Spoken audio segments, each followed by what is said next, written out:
Indo British advanced pain clinic, నొప్పి మాయం, surgery దూరం. For appointments 9155556563.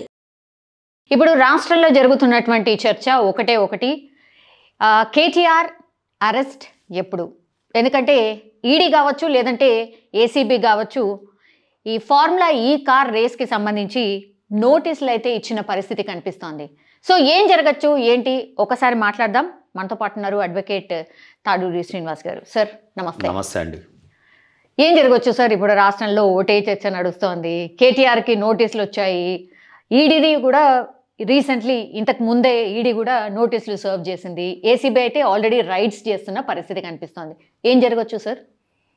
సామాన్యులను అడిగినా చెప్తారు కదా ఏం జరగచ్చు. ఒకవేళ నిజంగా తప్పు చేస్తుంటే శిక్షకు అర్హులు, అది కోర్టులు చూసుకుంటాయి. కానీ ముందస్తు మాత్రం ఇన్వెస్టిగేషన్కి సహకరించడంలో అరెస్ట్ అయితే చేయాలి కదా. ఎందుకంటే highly influenced person, the then de facto CM, the then minister, important with portfolios. So ఇవన్నీ జరిగినాయి. ప్రైమా ఫేసి ఉంది, డాక్యుమెంటరీ ఎవిడెన్స్ ఉంది. దాన్ని తప్పించుకోవడానికి మీడియా ముందేమో ఆయనే అడ్మిట్ చేసిన ఫ్యాక్ట్స్ ఉన్నాయి, అది ఎవిడెన్స్గా తీసుకోవచ్చు. ఇప్పుడు హైకోర్టు కూడా పర్మిషన్ అంటే ఒక రకంగా అది డిస్మిస్ చేయడంటే మీ ఇన్వెస్టిగేషన్ మీరు మీ పద్ధతిలో చేసుకోండి అని చెప్పడమే. రెండోది ఏంటి, గవర్నర్ గారు కూడా అనుమతి ఇచ్చారు. గవర్నర్ గారు ఆషామాషికి ఇవ్వరు కదా, అంతా లీగల్ ఫ్రాటర్నిటీతో అడిగే ఇస్తారు. ప్రభుత్వం నిజంగా ప్రజాధనం దుర్వినియోగమైంది అనేది మనకు ఆయనే టీవీల ముందు చెప్తే మాకు తెలిసింది కదా. సో కాబట్టి ఇవన్నిటి కూడా ఏముందండి, అరెస్ట్ ఎంతమందిని అవుతలే. సామాన్యుడు ఇట్లా పోయి కోర్టుకు పోయి క్వాష్ పిటిషన్లు వేసి ఢిల్లీలకి లాయర్లను తెచ్చుకొని పెట్టుకుంటురా, నోట్లోకి ఒక్కరు పెట్టుకుంటారు. అది ఈయన పెట్టుకున్నాడు. సరే హైకోర్టు తీర్పు ఇచ్చేసింది. ఇప్పుడు హైకోర్టులో ఈయన క్వాష్ పిటిషన్ డిస్మిస్ అయిందంటే అర్థం ఏంటి, నాట్ టు అరెస్ట్ అనే ఇంటరిమ్ ఆర్డర్స్ కూడా లేవన్నట్టే. ఇప్పుడు ఇంకా ఆయన మీద ఎటువంటిది, ఇప్పుడు నిజంగా ఈ ప్రభుత్వం ఇది డబ్ల్యూడబ్ల్యూ గేమ్ కాదు కాంగ్రెస్ బీఆర్ఎస్ మధ్యలో అనుకుంటే మాత్రం ఇమీడియట్గా అరెస్ట్ చేయాల్సిందే, due process of law investigation చేయాల్సిందే. ప్రజాధనం ముఖ్యంగా, ఇది కేటీఆర్ సొమ్ము కాదు, లేకపోతే ఇంకెవరి సొమ్ము కాదు, వారి జేబులలో సొంత డబ్బులు కాదు, సొంత కంపెనీలు కాదు. సో ప్రజాధనం ప్రైవేట్ కంపెనీలకు పోయినాయి. సో దాంట్లో ముఖ్యంగా ఈరోజు ఇంకా latest development, same Greenko company వేరే పేరు మార్చుకొని టీఆర్ఎస్ పార్టీకి 41 కోట్లు నిధులు ఇచ్చినట్టుగా కూడా బయటకు అన్ని పార్టీలకు ఇచ్చింది కదా. ఎందుకు only focus on BRS? Routine కొన్ని ఏళ్ల నుంచి ఉన్న కంపెనీలు, ఇప్పుడు మనకు టాటా ఉంటాయి, బిర్లా ఉంటుంది, లేకపోతే ఇప్పుడు మీరు అనొచ్చు రిలయన్స్ ఉంటుంది, అదాని ఉంటుంది, లేకపోతే కొన్ని ఎస్టాబ్లిష్డ్ కంపెనీస్ ఉన్నాయి, చాలా వరకు ఉన్నాయి కదా.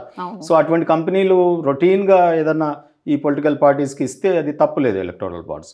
కానీ ఈ మొన్ననే పుట్టిన కంపెనీ నిన్న ఓపెన్ అయింది, అప్పుడే రేస్ కోర్సులు లాంటి బిజినెస్లకి ఇదేమన్నా మంచి సోలార్ సిస్టమ్ అనే పేరుతో వచ్చి ఈ రేసులను స్పాన్సర్ చేయడము, మళ్ళీ ఆ స్పాన్సర్షిప్లో నాకు లాస్ అయిందని వెళ్ళిపోవడము, వాళ్ళ లాస్ను కవర్ చేయడానికి ప్రజాధనాన్ని ఇవ్వడము, ప్రభుత్వం ఈయనేదో సొమ్ము అయినట్టు, ఈయన సంపాదించినట్టు, ఈయన తాతలు సంపాదించిన సొమ్ము ఈయనని మినిస్టర్గా ఎంఏయుడి ప్రజలు చేసిరు, ఆయనని మంత్రిగా, ఆయన ప్రభుత్వంలోకి వారి డాడీ ముఖ్యమంత్రి అయినట్టు ప్రజలు చేసిరు.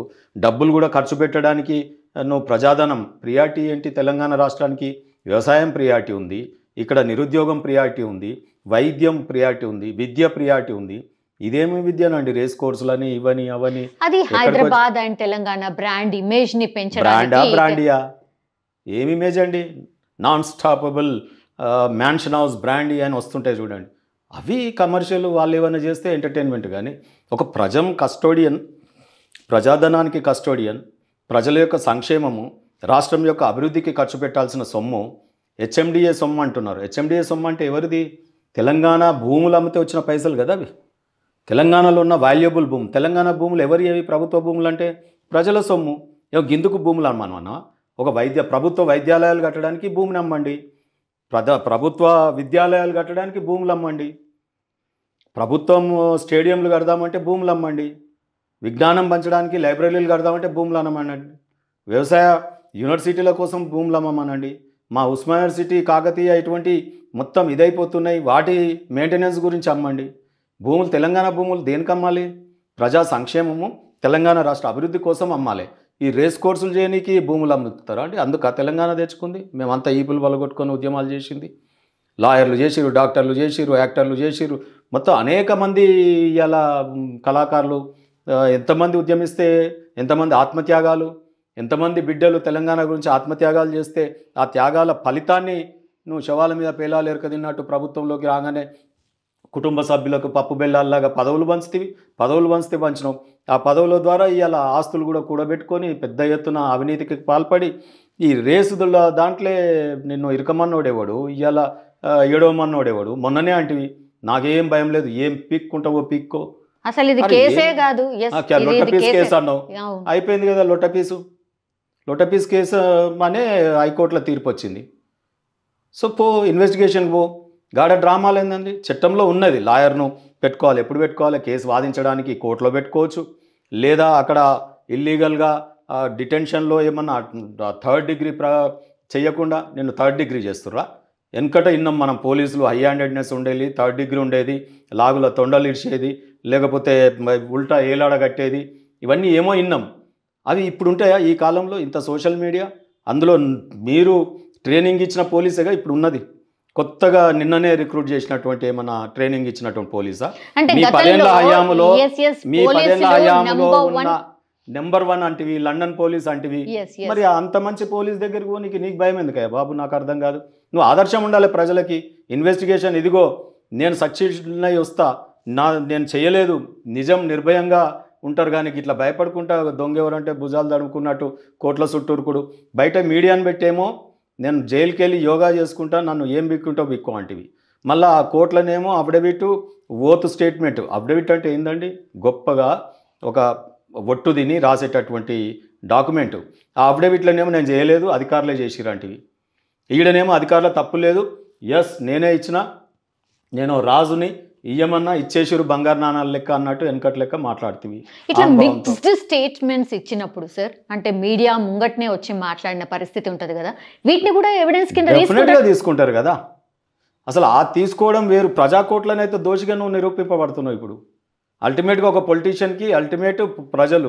ప్రజాకోర్టులో నువ్వే ఒప్పుకున్నావు అడ్మిటెడ్ ఫ్యాక్ట్స్. అవి అడ్మిటెడ్ ఫ్యాక్ట్స్కి మళ్ళీ కోర్టుకు పోయి 4 గోడల మధ్య ఎవరు చూస్తలేరని అఫిడవిట్లేమో నాదేం లేదని చెప్పి ఏవడుతుంది. ప్రజల్ని ఎన్ని రోజులు వీళ్ళు మోసం వస్తాను? నువ్వు ఎడ్యుకేటెడ్ మినిస్టర్వి కదా, నాకు చదువు బాగా చదువుకున్నావు కదా, మరి నువ్వు కనీసం నువ్వైనా ఇటువంటి చట్టాల పట్ల అవగాహన ఉండాలి కదా మీకు. అంటే టెక్నికల్గా మాట్లాడాలంటే హెచ్ఎండిఏ ఏంటండి? Independent body. హెచ్ఎండిఏ చైర్మన్ ఎవరండి? కేసీఆర్ గారు. వైస్ చైర్మన్ ఎవరండి? ఆనాడు ఎంఏయుడి మినిస్టర్ కేటీఆర్ గారు. మరి వీళ్ళిద్దరూ బోర్డు మీటింగ్ పెట్టకుండా అక్కడ ఎటువంటి ఇది లేకుండా అప్పనంగా ఇచ్చేసేసి సరే తర్వాత రాటిఫికేషన్ చేసుకుందామని నువ్వు అనుకోవచ్చు. ఎట్లా అనుకుంటావు? అప్పటికే EC election commission hand over అయిపోయిందిగా అడ్మినిస్ట్రేషన్ అంతా. మరి ఆ టైంలో నిర్ణయాలే తీసుకోవద్దు. నిర్ణయాలు తీసుకున్న కంటిన్యూస్ సంక్షేమం ఏదైనా ప్రజలది ఉందంటే తీసుకో. సో కంటిన్యూస్ ఏదైనా ఇమీడియట్ నేచురల్ కలామిటీస్ వచ్చింది, అభివృద్ధి గురించి ఒక అలవాటు కట్టాల్సి వచ్చింది అంటే తీసుకో. కానీ రేసులు ఏందండి, ఇయ్యాల కాకపోతే రేపు ఆడతావు. ఎన్నికలు అయిపోయినాక ఆడనుంటివి, ఎన్నికలు అయిపోయినాక నువ్వే గెలిస్తే ఆడనుంటివి. కానీ రేపు గెలుస్తావో లేదో అనే తెలియదు, సోయి లేదు నీకు ఆ రోజు. కనీసం రేపు ప్రజలు ఏ రకంగా ఉన్నారు, రేపు గెలుస్తామా లేదా, మరి తప్పు చేస్తే రేపు రాటిఫై చేయకపోతే ఎట్లా అని ఆలోచన చేయాలి కదా. నువ్వు అధికారులను ఏం దబాయించినావు? పాపం వాళ్ళు డిఫాక్టో సీఎం కాబట్టి ఆ రోజు అధికారులు కూడా భయపడి టకటక చేసి ఇలా కురుస్తున్నారు. నేనేమంటున్నా అంటే ఇక్కడ ఒకవేళ హెచ్ఎండిఏలో నువ్వు అసలు ఎంఏయుడి మినిస్టర్వి అంటే ప్రభుత్వానికి నేరుగా మినిస్టర్వి, నీ మంత్రిత్వ శాఖ డబ్బులు ఖర్చు పెట్టవచ్చు కదా. గవర్నమెంట్ డైరెక్ట్ స్పాన్సర్ చేయొచ్చు కదా. థర్డ్ పార్టీ మీరు ఫస్ట్ ఏమో ట్రైపార్టీ అగ్రిమెంట్ అన్నారు. ట్రైపార్టీ ఫార్ములా ఈరేస్ ఎఫ్ఈఓ అనుకుందాం. తర్వాత హెచ్ఎండిఏ అని ఒక పార్టీ చేసినావు. తర్వాత గవర్నమెంట్ ఉన్నది అనుకుందాం. మరి నీకు గ్రీన్కో కంపెనీ నీకు చేతులు ఎత్తేసినప్పుడు నువ్వు ఇమీడియట్గా ప్రభుత్వం కదా, ప్రభుత్వం అంటే ప్రతి రూపాయిని ఆలోచించి ఖర్చు పెట్టాలి కదా. నువ్వు అప్పనంగా ఇమీడియట్గా ఇచ్చేసి ఇప్పుడు లబో దిబోం అని కోట్ల చుట్టూ తిరిగితే ఎట్లా? ఆయననే జాగ్రత్త తీసుకుంటే ఇన్ని పరిశ్రమలు ఉండేటివే కావు కదా. ఇయ్యాల చట్టాలలో ఏమైనా లొసుకులు ఉంటాయా, టెక్నికల్ ఫ్లాస్ ఉంటాయా అని చెప్పి ఈరోజు మళ్ళీ వెతుకుతున్నాను. ఆ రోజు ఏం ఆలోచించలే, నేను మళ్ళీ వస్తా, ఒక 15 ఏళ్ళు 20 ఏళ్ళు మాదే రాజ్యం, మేము రాజులం, మీరు ఇది అని చెప్పి ప్రజాధనాన్ని.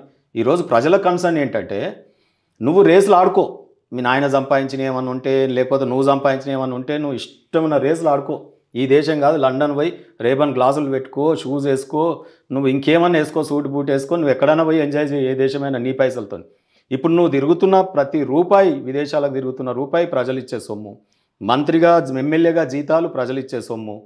నీ ఇలా బట్టా పొట్ట అన్నీ నువ్వు ప్రజలు ఇస్తుంటే ట్యాక్సులు కట్టి వాళ్ళు ఏం కష్టపడి సబ్బులు ఉప్పులు కొంటే నీకు ట్యాక్సులు వస్తే, అది తెలంగాణ భూముల మీద ప్రజాధనం ఉంటే ఆ రూపాయిని నువ్వు ఇమీడియట్గా అట్లా ఎట్లా ఖర్చు పెడతావు చెప్పు.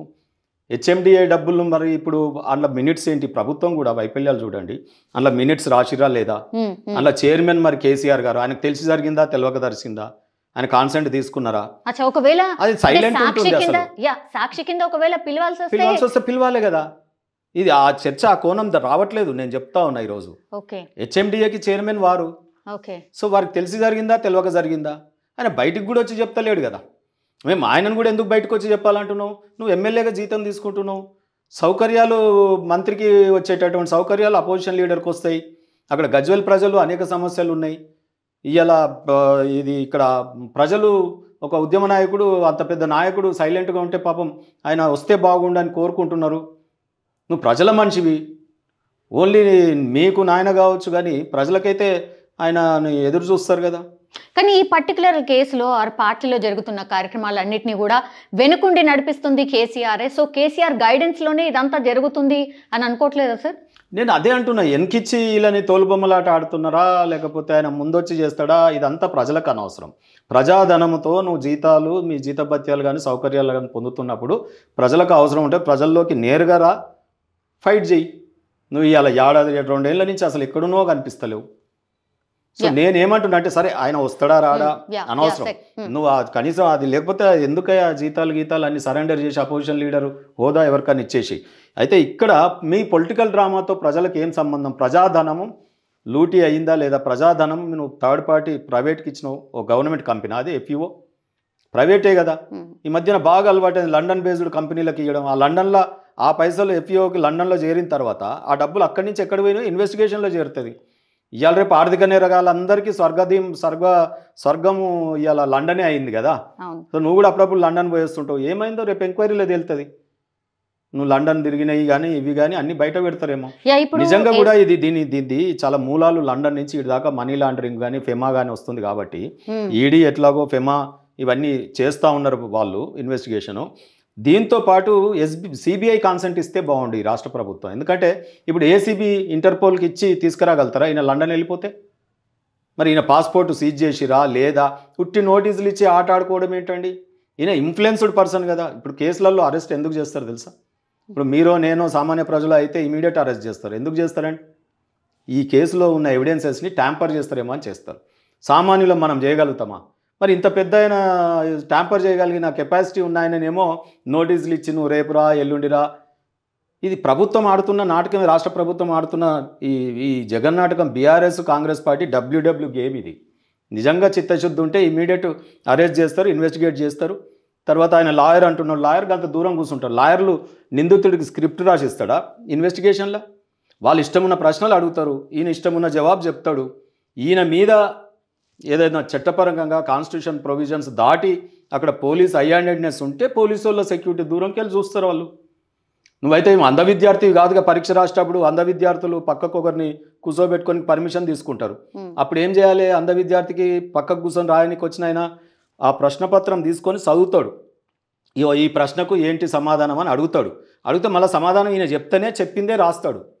మేము లాయర్లను కూడా నిందితుడు చెప్పింది తీసుకుంటాం, దాంట్లో నుండి లాలో నిజంగా అన్యాయం జరిగితే వాదిస్తాం. కానీ లాయర్లను కూడా ఈయన దోషిగా, లాయర్లు ఏదో నిందితుడిని కాపాడడానికి పోతాడు అన్నట్టు మాట్లాడుతున్నాడు. కాన్స్టిట్యూషన్లో ప్రొవిజన్ ఉంది, 303 కావచ్చు, ఇంకోటి కావచ్చు, లాయర్ని ఎంగేజ్ చేయడానికి ఎన్నో సౌకర్యాలు ఉన్నాయి. ఇప్పుడు 22(1) అయినా 21 అయినా ఇవన్నీ ఆర్టికల్స్, ఇవన్నీ మేము కోర్టులో మాట్లాడతాం. సో ఇక్కడ మనం పొలిటికల్ సినారియోలో ప్రజా కోర్టులో మనం ఎంతవరకు పరిమితం అంటే, లాయర్ని నువ్వు ఎస్కార్ట్ చేసుకో, నువ్వు ఎవ్వరు వద్దంటలేరు. లాయర్ ఇన్స్ట్రక్షన్స్ తీసుకో, ఇగోనాయా నాకు ఊకే నోటీస్ ఇస్తున్నారు, ఇగో ఇది మన కోర్టు పోతే ఇదేంది, ఇప్పుడు ఏసీబీ వాళ్ళు పిలిచిరు, నేను ఏం మాట్లాడాలి ఏం చేయాలి అనేది నువ్వు వాళ్ళతో చర్చించుకో, అంతవరకు నీకు అవకాశం ఉంది.